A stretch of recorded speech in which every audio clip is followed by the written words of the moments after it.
It's a little drizzly and cold today, but that's not gonna stop us from touring this ADU behind me. Let's go check it out.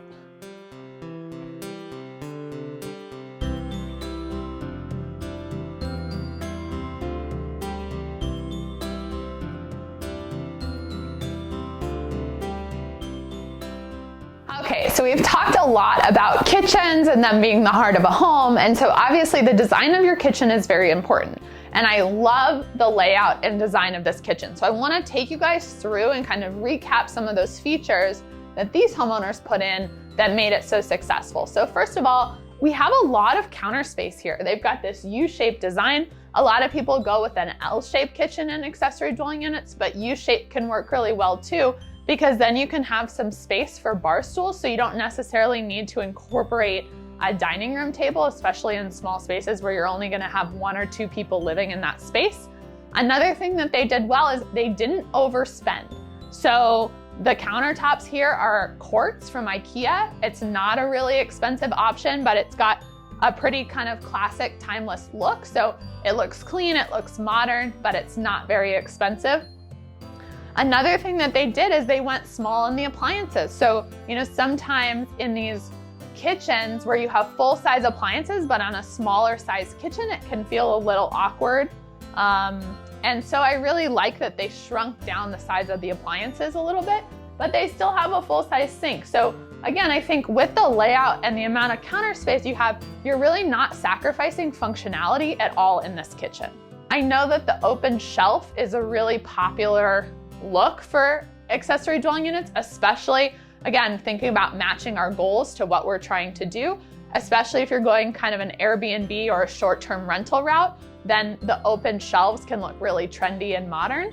But if you're looking to have long-term renters in your unit, storage is so important. I cannot emphasize that enough. And so while the shelves look very cool, having actual upper cabinets can really increase storage space. I think another nice thing about having the upper cabinets is you can kind of hide your clutter a little bit.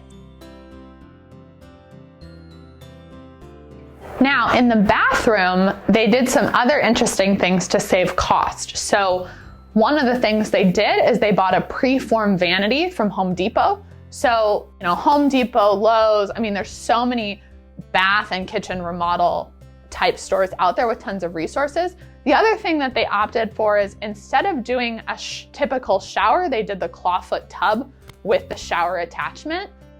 That's not necessarily a great option for everyone, especially if you're expecting at some point there may be a parent, an elderly parent or an elderly person living in your unit, because clawfoot tubs are not ADA friendly, but for them, it works.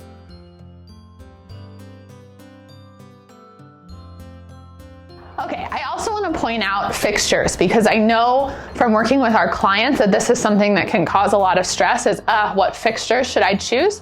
So one of the things you want to do is you want to match fixtures throughout the whole ADU. So if you decide to go with a brushed nickel, go brushed nickel throughout. There's nothing weirder or more kind of jarring than having a gold faucet in one room and brushed nickel in another and silver in another room. It just feels disjointed and tacky. So from the light fixtures they chose to the fixtures like their faucets in the kitchen and the bathroom, everything is cohesive. So I want to point that out. They also went with a very inexpensive flooring. So this is just a typical vinyl flooring. Again, they're going to come in a ton of different colors. Now they decided to go with tile. They went with an inexpensive tile in the bathroom, but you could have taken this vinyl flooring all the way through. And I think actually when you have a small space like a studio, having a cohesive floor going all the way through the kitchen, the bedroom, and the bathroom can actually give an impression of a space being larger. So that's a little trick that you can take to heart. You just have to make sure that the type of flooring you're putting throughout can handle having it be exposed to moisture. Obviously you don't want to put an engineered hardwood in your bathroom. So double check with the manufacturer and your contractor, your flooring experts that you're working with to make sure that that flooring could go throughout the whole space. So one, I think keeping the kitchen kind of bright with light colors really helps make things feel airier. Also, these vaulted ceilings really help make the space feel taller. So that's one of the things that when you're building something from scratch, it doesn't cost you that much more to go higher on the ceilings, but it makes a huge impact, especially in the really small spaces. An ADU that's 300 square feet and designed really well is actually gonna feel a lot more functional and more spacious than a poorly designed 600 square foot ADU. Another thing to keep in mind is natural light. Natural light is so critical. So having some nice French doors with, this ADU is blessed to have this beautiful view out the back. That really lets in a lot of natural light. Can you create longer sight lines? So even though this is a small studio, some of these elements really help it feel, bigger than it really is. At the end of the day, it's really about figuring out what it is that you want. At the end of the day, you're the one investing all of this time and money into creating this thing. And so you want to feel like you really love it. I mean, you want to walk in the doors and just feel like, wow, I love this ADU. So that's one of the things, we want to think about when we're working with clients too, is like, what is it? What is your vision? What is your goals? And how can we help support that vision?